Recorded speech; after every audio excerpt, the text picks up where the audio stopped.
नवनाथ भक्तिसार अध्याय 3. पहिल्या अध्यायात आपण मच्छिंद्रनाथांचा जन्म बघितला. दुसऱ्या अध्यायात मच्छिंद्रनाथांची तपश्चर्या आणि दत्तप्रभूंचे दर्शन. आणि आता अध्याय 3 मच्छिंद्रनाथांचं आणि मारुतीरायाचं युद्ध.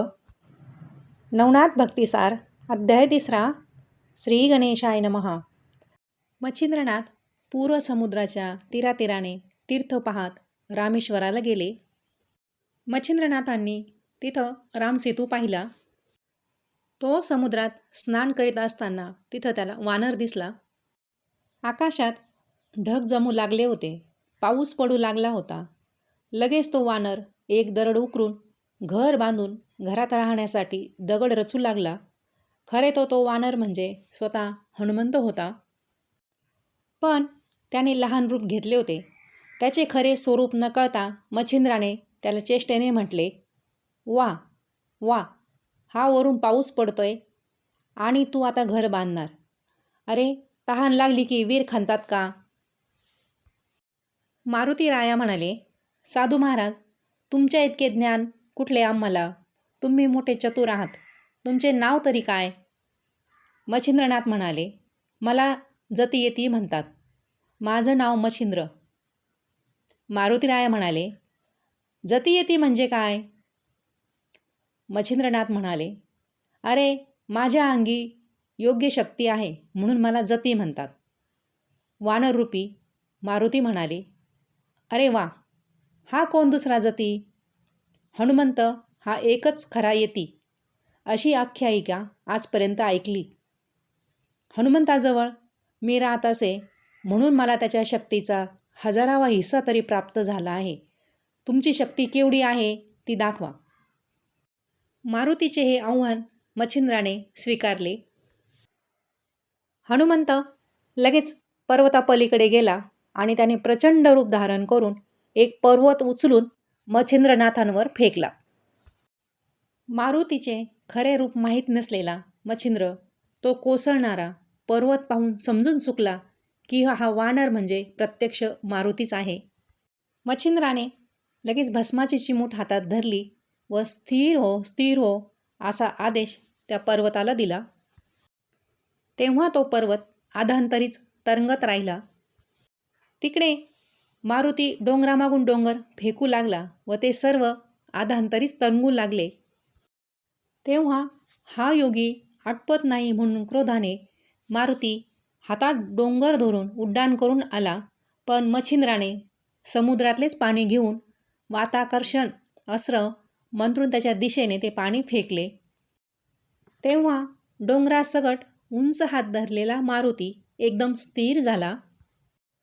त्याला हलता पण येईना. त्याचे प्राणच कासावीस झाले.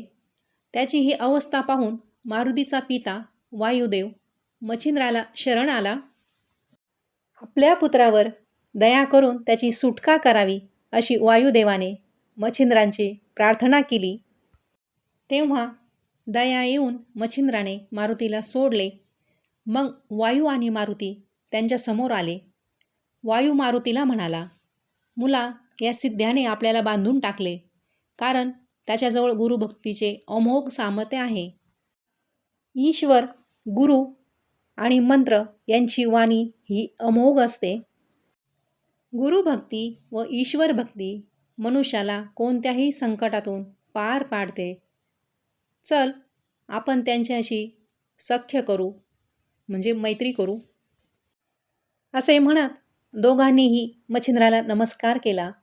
मच्छिंद्र म्हणाला, तुम्ही मला सहाय्य करावं. ते दोघंही सहाय्य करण्यास कबूल झाले. मग मच्छिंद्राने मारुतीला विचारले, मी आता पुढे तीर्थयात्रेला जात आहे, पण मनात एक शंका आली.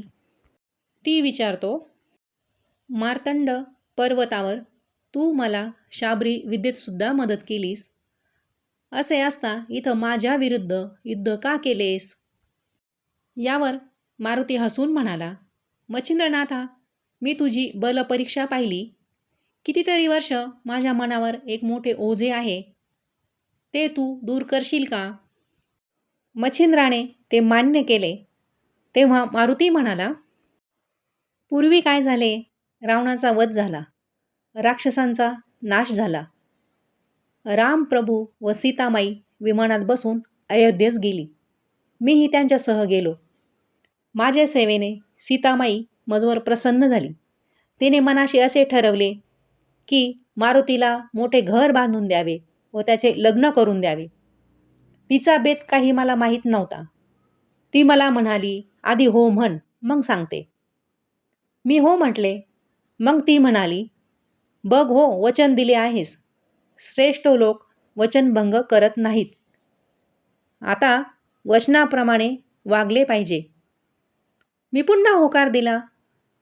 तेव्हा तिने सांगितले, तू गृहस्थाश्रम स्वीकारावास, पत्नीबरोबर सुखाने संसार करावा, असे मला वाटते, असं सीतामाई म्हणाली.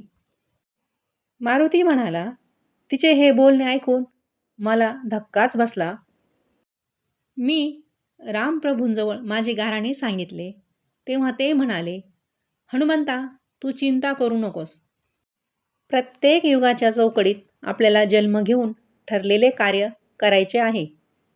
ठरवलेले कार्य करायचे असते. आत्तापर्यंत 98 राम झाले, 98 मारुती झाले. मी 99वा राम आणि तू 99वा मारुती.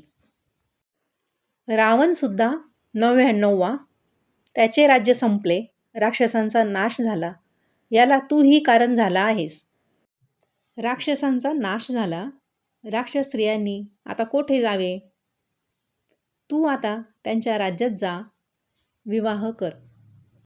मारुतीराया म्हणाले, प्रभू, मी ब्रह्मचारी. माझ्यापासून त्यांना काय प्राप्त होणार? मला स्त्रीसंगाचे पाप करायला का लावता? यावर प्रभू राम म्हणाले, मारुती, तू शक्ती ऊर्ध्व आहे. तुझ्या नुसत्या बुभुकाराने सुद्धा स्त्रियांच्या ठिकाणी गर्भधारणा होऊन त्यांना पुत्रप्राप्ती होईल. आणि तसे झाले तर तुझे ब्रह्मचर्य ढळणार नाही, तुला दोषही लागणार नाही. रामप्रभूंनी अशा रीतीने जरी सांगितले तरी माझे मन तयार होईना. पण राम व सीता यांनी मला श्रीराज्यात जायला लावले. तो देश पर्वतांनी वेढलेला होता. तिथे सर्व स्त्रियाच होत्या. मेनका नावाची तिथे राणी होती. मी तिथे गेलो. तेथील स्त्रियांना पुरुष कसा तो माहीत नव्हता. माझ्या बुभुकाराने मेनकेस व इतर स्त्रियांनाही गर्भ राहिले. पण पुरुष संतती मात्र न होता कन्या प्राप्त झाल्या. मेनकेने मात्र माझ्याजवळ प्रत्यक्ष अंगसंग करण्याचा हट्ट धरला.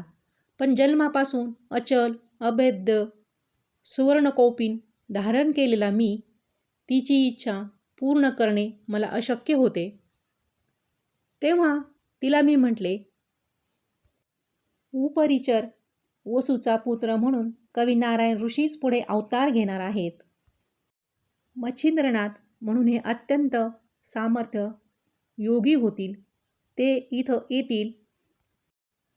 तेच तुझी इच्छा पूर्ण करतील. मी तिला जे वचन दिले आहे ते तू पूर्ण कर. यावर मच्छिंद्र म्हणाला, भलतेच काम करायला लावू नकोस. मारुती म्हणाला, ते काही नाही मच्छिंद्रा, तुला हे काम करून माझी या वचनातून सुटका करावी लागेल. तुझ्यापासून तिला मिननाथ नावाचा मुलगा होणार आहे व तो उपरिचर वसूंचाच अवतार असेल. मच्छिंद्राने मारुतीशी पुष्कळ वाद केला. शेवटी त्याच्याकडून मारुतीने मान्य करूनच घेतले. मात्र आधी मी सर्व तीर्थयात्रा करून येतो, मगच तुझे कार्य करण्यासाठी श्रीराज्यात जातो. अशी सोडवणूक मच्छिंद्राने करून घेतली आणि तो तीर्थयात्रा करण्यासाठी प्रवास करू लागला. इति नवनाथ भक्तिसार अध्याय 3 संपूर्ण. गोरक्ष जालंधर चरपडाच अडबंग कानिफ मच्छिंद्रराध्या चौरंगी रेवणनाक भरती संज्ञा भूम्या बभूर नवनाथ सिद्ध